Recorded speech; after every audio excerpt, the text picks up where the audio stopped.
The Adventures of Sam Spade, Detective. Brought to you by Wild Root Cream Oil Hair Tonic, the non-alcoholic hair tonic that contains lanolin. Wild Root Cream Oil. Again and again, the choice of men who put good grooming first.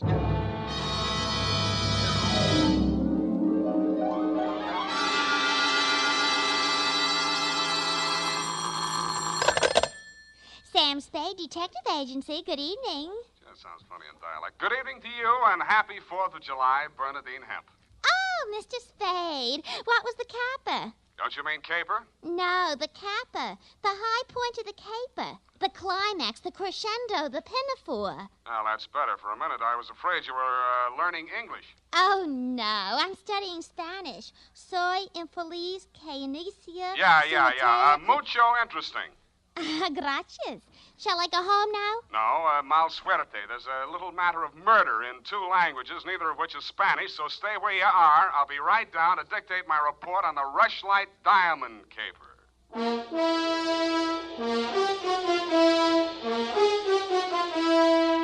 Dashiell Hammett, America's leading detective fiction writer and creator of Sam Spade, the hard-boiled private eye, and William Spear, radio's outstanding producer-director of mystery and crime drama, join their talents to make your hair stand on end with the adventures of Sam Spade. Presented by the makers of Wild Root Cream Oil for the hair. Listen, men, to this holiday tip on good grooming. To help spark up your whole appearance, first be sure that your hair is well groomed. Be sure it's groomed with popular Wild Root Cream Oil Hair Tonic. Wild Root Cream Oil grooms your hair neatly and naturally, the way you like it, the way she likes it. Wild Root Cream Oil also relieves annoying dryness, removes loose, ugly dandruff. So look your best all the time by sprucing up right with Wild Root Cream Oil Hair Tonic. Again and again, the choice of men who put good grooming first. And now, with Howard Duff starring as Spade, Wild Root brings to the air the greatest private detective of them all in the adventures of Sam Spade.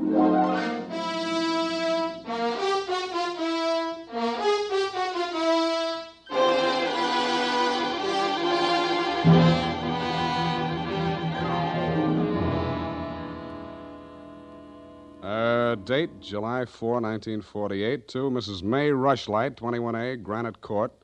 From Samuel Spade, license number 137596. Subject, the Rushlight Diamond.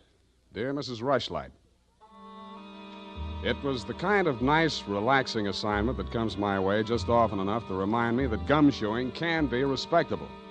There was an air of quiet elegance about 21A, Granite Court, and about the butler who answered the door. He took in my rented gray topper and doeskin gloves, nodded approvingly at my wing collar, watered silk ascot, pearl gray waistcoat, morning coat, pinstripe trousers, and my spats with the mother of pearl buttons, and asked me if I were a florist. I set him to rights, and he led me up a flight of stairs to the early A.M. annex of your morning room. Mr. Samuel Spade.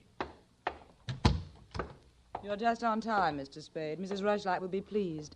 I'm Nancy Ward, Mrs. Rushlight's social secretary, and if you don't think that's tough to say, try it. Mrs. Rushlight's socials? What's tough about that? You'll do. Definitely you'll do. Shall we dance? I will dance at her wedding. But don't get me wrong, I'm not secretly in love with Ralph Rushlight, and the bride is lovely. Just hate to see all that money going down the drain. Is there anything else you think I should know? You know what your job is. You're supposed to guard the wedding presents. That's simple because it's nothing but a lot of cheap silver. And stay away from the champagne. It's non-vintage.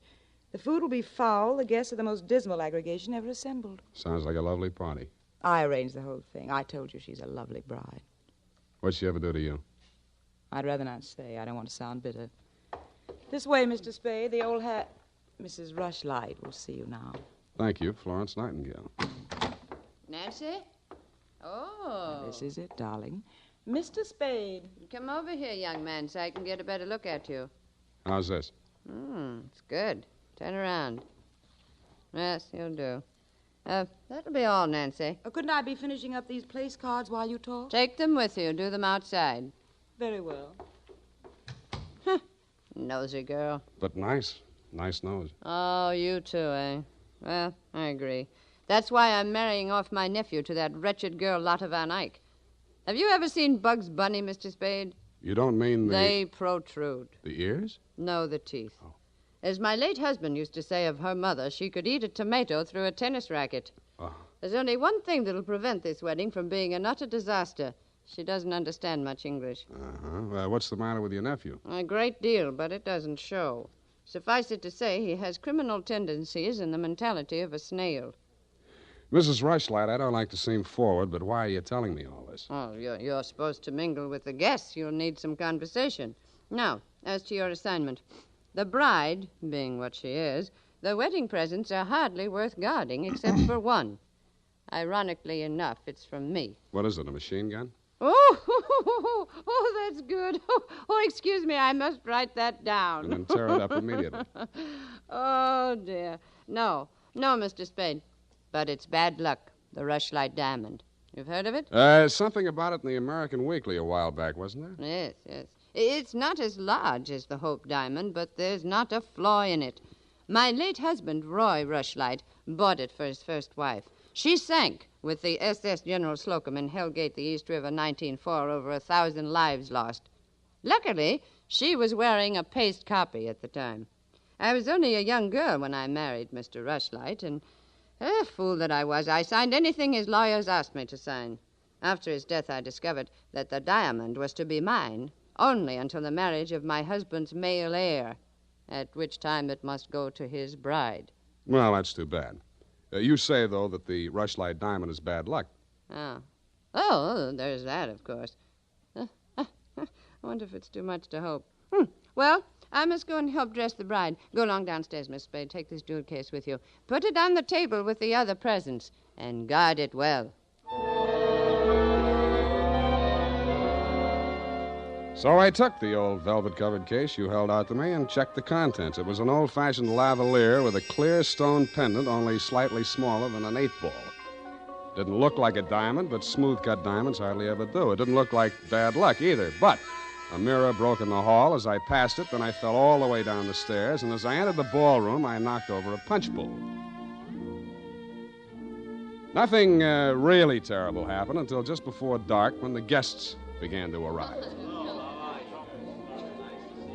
In theory, a detective guarding wedding presents is supposed to make himself indistinguishable from the other guests. In practice, it never works out that way. He has to spend most of his time within sight of the booty, so he is very easily spotted. I don't believe it. He's too good looking. Oh, but he must be. He's not anybody we know. Well, ask him. It's leap year. Oh, here comes Colonel Bixby. He'll know. Wow. Beauty gathered round the booty, eh? And much more beauty than booty, though. Say, when are they going to hang the diamond on that drip? No, there's no way to talk about the blushing bride. Is that it in the crummy old case there? That case is heirloom, young lady. The stone that reposes in it is worth a king's ransom. Now take your grubby hands elsewhere. Be off with you. Go on. Well, just because he's going to give the bride away, he thinks he can order everyone around. Mr. Spade, allow me to congratulate you, sir. At these affairs, one all too often sees the detective on guard duty at the punch bowl. I was forewarned. Oh, yes, very bad champagne. Flat. I'll be glad when these ill-starred nuptials are consummated. And by the way, Bixby's my name, Colonel Lysander Bixby. Colonel? It is my melancholy and thankless duty to give the bride away to the hapless groom, Ralph Rushlight. However, it's much better to give than to receive. You tell that to May Rushlight, eh? You're quite a trinket. Mustn't touch. Grubby hands, remember? Oh, sense of humor as well as sense of duty, eh? Candidly, if I knew a place to fence it, I'd be the... Colonel Bixby. Oh, Miss Ward. How lovely you look. Poor Ralph.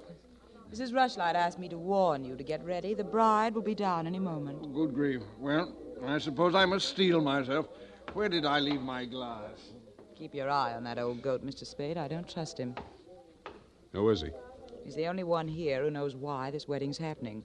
He's the bride's foster father. You mean he's got something on the family? You'll never know how much until you kiss the bride. Look, Nancy, it's none of my business, but I... Oh, starting. I'll have to go in now. Now, wait. What? How does it go? Speak now or forever hold your peace? No, I can't do that. Thank you for understanding.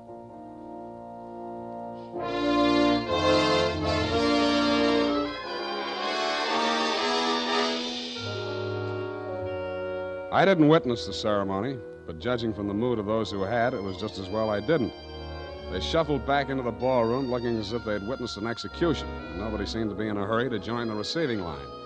After a few half-hearted handshakes, the groom left the bride standing alone, looking kind of bewildered, and came over to take inventory of the presents. Look at that junk. I'm Ralph Rushlight. Who are you? Spade. I was hired to guard this junk, as you call it. Sorry I'm wasting my time. The Rushlight Diamond. It's bad luck. Look at what it did to me. Look at it. Did you ever see anything? Keep it to yourself. Why should I? Because I'm liable to slap you clear across this room. Haven't I been punished enough? Go on, scram. Keep your hooks off that necklace. That's mine. I heard it's your wife's. Come along, Well, you heard Come wrong. along over here. Oh, Mr. Spade, you haven't met the bride yet, have you? No. Thank you. I wish you a lot of luck, Mrs. Rushlight. You're going to need it. Thank you. Well, I suppose now, as well as any time, Colonel. Oh, very well, my dear. Quiet, please. Quiet, everyone. Mrs. Rushlight, the elder Mrs. Rushlight, that is, has something to say to you. Mr. Spade. Yes? The necklace, will you please hand it to me? With pleasure. I'm tired of looking at it. Oh, you're not done yet. Stay close by my side. Dear friends, at this solemn moment, I want, first of all, to welcome this dear little girl into the Rushlight family. Thank you. Yes. And now, dear Lotta, I will place around your neck the gem which was my heritage when I became a Rushlight and which is now yours. Thank you. Oh, what's wrong? Lotta, come back here. Lotta! I'll go out to the carport and head her off. Oh, you leave her alone. I'll take care of her. Whose wife is she, anyhow? Lotta, come back here. Lotta, bring it back!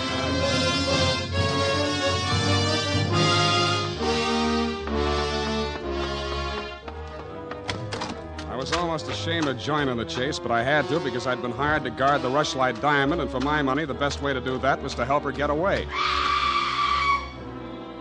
Somebody got to her before I did. A strip of wedding gown satin marked the spot. The body lay crumpled under a hedge, but it wasn't the bride's body. It was the groom. He'd been stabbed to death with a pair of garden shears, which made sense. But what didn't make sense was that the necklace she'd been wearing was still clutched in his hand.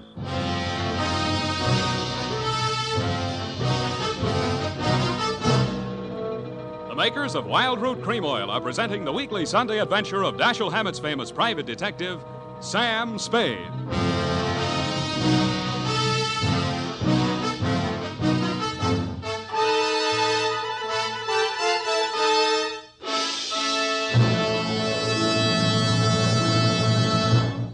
If you want the well-groomed look that helps you get ahead, socially and on the job, listen. Recently, thousands of people from coast to coast who bought Wild Root Cream Oil for the first time were asked, how does Wild Root Cream Oil compare with the hair tonic you previously used? Better than 4 out of 5 who replied said they preferred Wild Root Cream Oil. And no wonder. Wild Root Cream Oil grooms the hair neatly and naturally, relieves annoying dryness, and removes loose dandruff. What's more, non-alcoholic Wild Root Cream Oil is the only leading hair tonic that contains soothing lanolin. So ask for Wild Root Cream Oil Hair Tonic. Again and again, the choice of men who put good grooming first. By the way, smart girls use Wild Root Cream Oil too, and mothers say it's grand for training children's hair.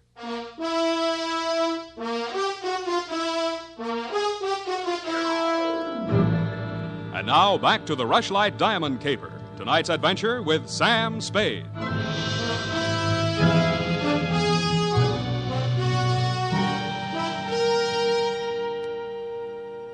Number 21A Granite Court was teeming with motives and suspects. But the police were primarily interested in locating Lotta, the missing bride and widow of Ralph Rushlight. So was I. She looked like less work than the rest of you because if she had killed him, it was self-defense, if she knew enough English. By 10 in the a.m., when I checked in at my office, she was still successfully eluding the police dragnet. That was because nobody, including me, had thought of looking in my office. Wow. Good morning. Thank you. Is that all the English you know?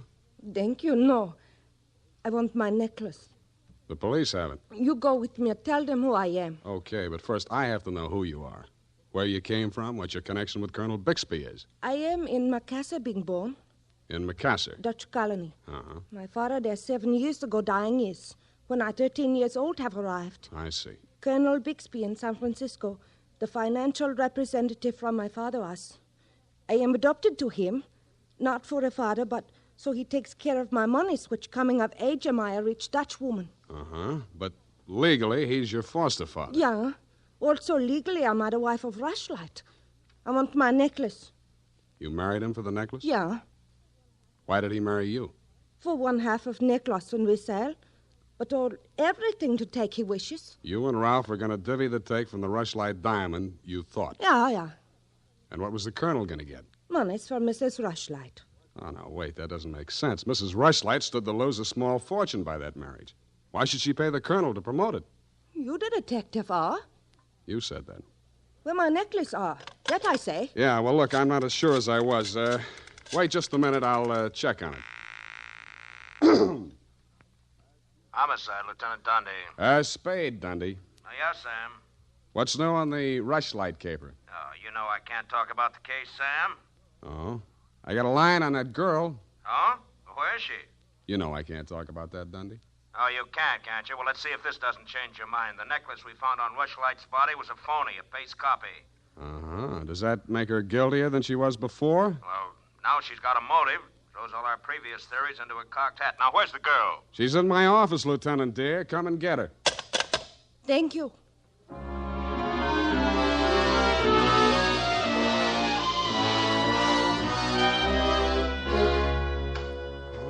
Oh, cowhand.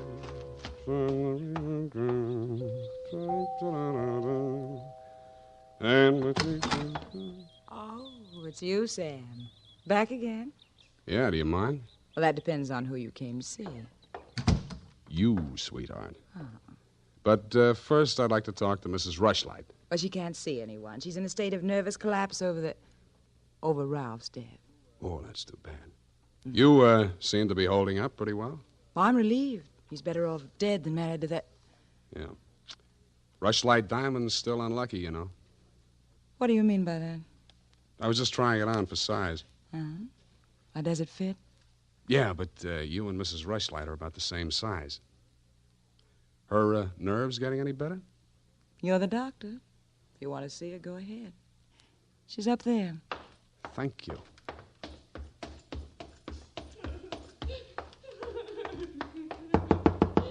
Mrs. Rushlight. Go away, I'm ill. I'm sorry to break in on you like this, but I haven't got much time. How dare you? Nancy! Where's that girl? Mr. Spade, please leave me alone with my grief. Funny thing, yesterday Nancy was carrying a torch for Ralph, and you were holding the torch to him. Today it's different. Oh, good heavens, you don't think I'm grief-stricken over Ralph. Good, that's one less mystery. Mr. Spade, what do you want? Your nephew's killer. Oh, does it matter? It does to me. Somebody getting knocked off right under my nose is bad for private detectives everywhere. Oh. For a moment, I thought that... Say, wouldn't you rather make some more money? I refuse to marry Lotta. Oh, no, nothing like that. It's the necklace, Mr. Spade, the genuine. What is? I don't know. All I know is the other one isn't. Who told you that? Well, the police know. It's in the papers, isn't it? Not yet. Well, how else would I learn? The murderer's the only one who could have told you, unless you're the murderer. I see. Very well, Mr. Spade. I'll tell you what I know. I'm not as wealthy as you might think. In fact, I have for 4 years lived from pillar to post, from hand to mouth, ragtag and bobtail, struggling to make ends meet. Yeah, what you mean is you're eking out a meager existence, keeping your head above water, one jump ahead of the sheriff, stalked by the grim specter of poverty. Is that right? Oh, how well you put it. In fact, Mr. Spade, I'm something of a crook. I've borrowed large sums of money from Colonel Bixby, putting up as collateral something that was not mine to forfeit. Don't tell me. Let me guess. It was the Rushlight Diamond? Well, you seem to know everything. All but one thing. Why did you think you could palm off a paste copy on an operator like Bixby? He sent you here. I won't tell you another single thing. Well, then I'll tell you a few things. The only way the Rushlight Diamond could be transferred legally into the hands of Colonel Bixby was by tricking Ralph into marriage with Lotta, since Ralph's wife automatically became the legal owner. With Ralph dead, Bixby would be in line to inherit the diamond from her. Inherit? California state law. Foster parent may inherit from a foster child in absence of any direct heir. Well, why, then he planned. He'd kill her, too. Mr. Spade, we must stop him. She's safe for the time being. I had her thrown into the pokey. They can hold her 48 hours for questioning, but they can hold you longer. They can even hold you as an accessory before the fact. Why, I didn't know he was going to kill anyone. Lotta was just going to hand over $1 million diamond to Bixby out of the kindness of her heart? Oh, no. Lotta wanted to become an American citizen. Marriage is the quickest way. For her, Ralph was the only way. Okay, I'll buy that. Now, tell me honestly, Mrs. Rushlight, what happened to the genuine stone? I honestly didn't know. I wasn't sure. But now there can be only one answer. Nancy with the laughing face? She went with me when I went to the bank vault to get the Rushlight Diamond to present to Lotta after the ceremony. Uh-huh. She looked after all my jewels, including the paste copy that I habitually wore. Homicide, Lieutenant Dundee. Spade again, Dundee. I think I got the Rushlight Caper all wrapped up. I'm heading for your office now, so wait for me. And whatever you do, don't let that Lotta dame out of your sight. Thank you. Goodbye. Wait a minute, Sam. Wait a minute. Yeah? The Lotta dame. She's already gone. Escaped? Bailed out. Custody of her foster father. Wait a minute. I got the name here, sir. Bixby. He's a colonel, and no wonder you're only a lieutenant. Mr. Spade, can't you stay for tea? Not thirsty. Nancy? Nancy, where are you? Oh, here I am, Sam. I was waiting for you. You got the keys to that car out in front? Why, yes. Do you want to borrow it? Yes, with you in it. Why, Sam, wait till I put my face on. Let it go. It's as good as lost anyway.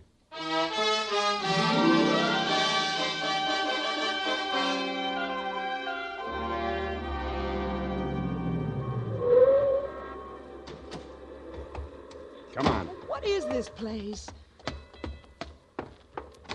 Where are you taking me? Never mind. Just hang on. I'll fly you up to the second floor. Sam, that was a shot that sounded like Lotta. You stay here. Don't come in until I call you.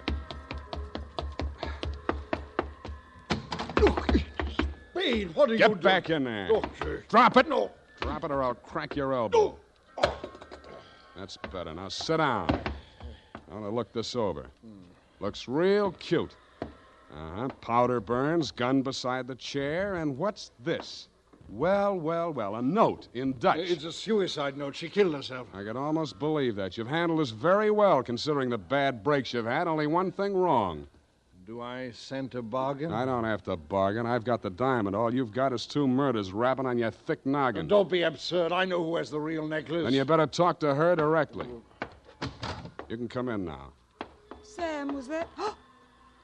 Oh, that poor, homely little dame. What did she ever do? Stop, you're breaking my heart. She committed suicide. You know better than that. She committed suicide, if the colonel's price is right. Oh, I see. I'll put it to you directly. It's not easy to fence. It'll have to be cut. That'll decrease the value considerably. Say, $10,000, no questions asked. Pardon me, that suicide shot, it's ringing in my ears. I can't hear you. 20,000. 50. All right, 100,000. Sam, don't be a fool. Take it. I'll give you a real break, Colonel. That's the cops coming after you. No, anything, Spade. What do you want me to do? I want you to try and get out of here.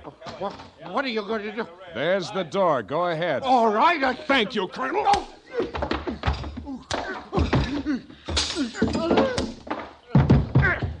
right, men, remember, he's desperate. Bixby, we're giving you a chance. Come down or we're coming up after you. Come on, get up, Colonel. Here he comes. Kevin, it may be a trick. Watch it, Dundee. Here he comes.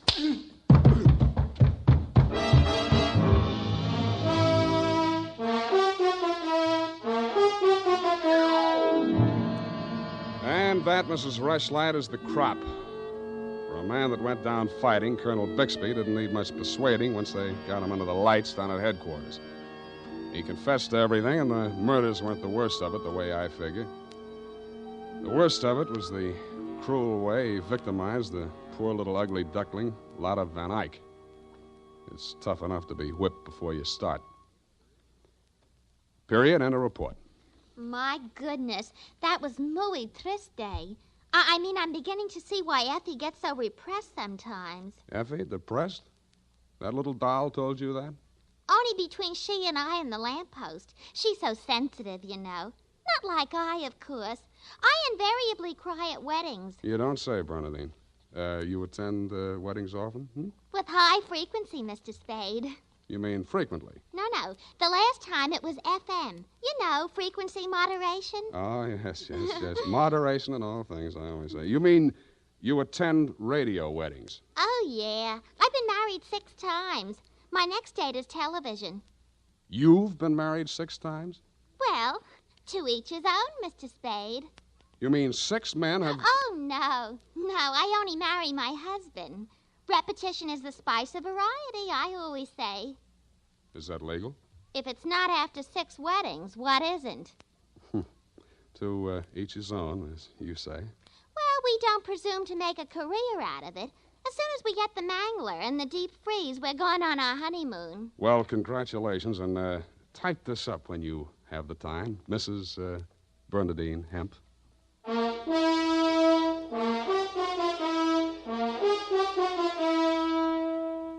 Every day, more and more men are turning to Wild Root Cream Oil for truly handsome hair. And that's not surprising, for what other leading hair tonic gives you these big advantages? It grooms the hair neatly and naturally, relieves dryness, removes loose dandruff. What's more, Wild Root Cream Oil is non-alcoholic and contains soothing lanolin. No wonder Wild Root Cream Oil is the favorite with so many millions of smart, particular men. Get Wild Root Cream Oil. Again and again, the choice of men who put good grooming first.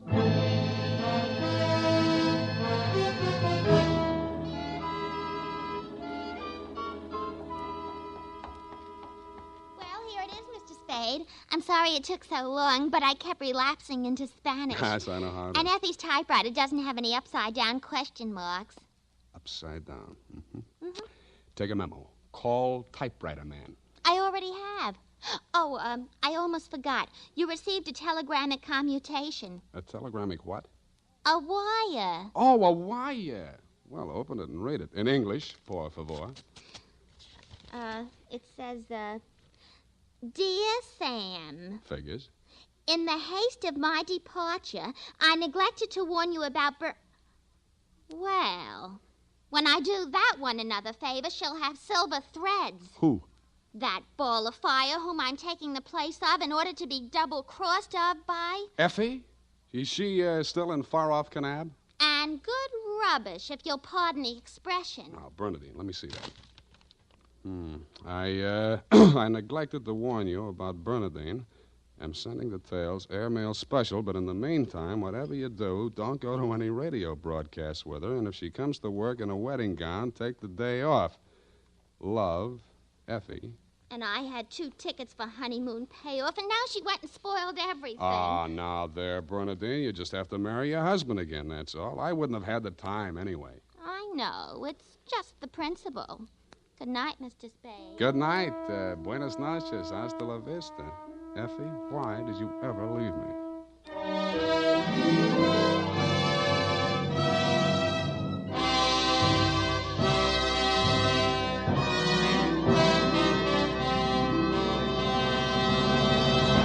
The Adventures of Sam Spade, Dashiell Hammett's famous private detective, are produced and directed by William Spear.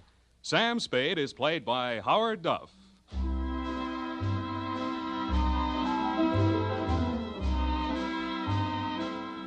The Adventures of Sam Spade are written for radio by Bob Tallman and Gil Dowd, with musical direction by Lud Gluskin. Gil Dowd directed tonight's broadcast in William Spear's absence. Join us again next Sunday for another adventure with Sam Spade, brought to you by Wild Root Cream Oil. Again and again, the choice of men who put good grooming first. This is Dick Joy reminding you to get Wild Root Cream Oil, Charlie. It keeps your hair in trim. You see, it's non-alcoholic, Charlie. It's made with soothing lanolin. You better get Wild Root Cream Oil, Charlie. Start using it today. You'll find that you will have a tough time, Charlie. Keeping all the gals away. Hiya, Baldy. Get Wild Root right away.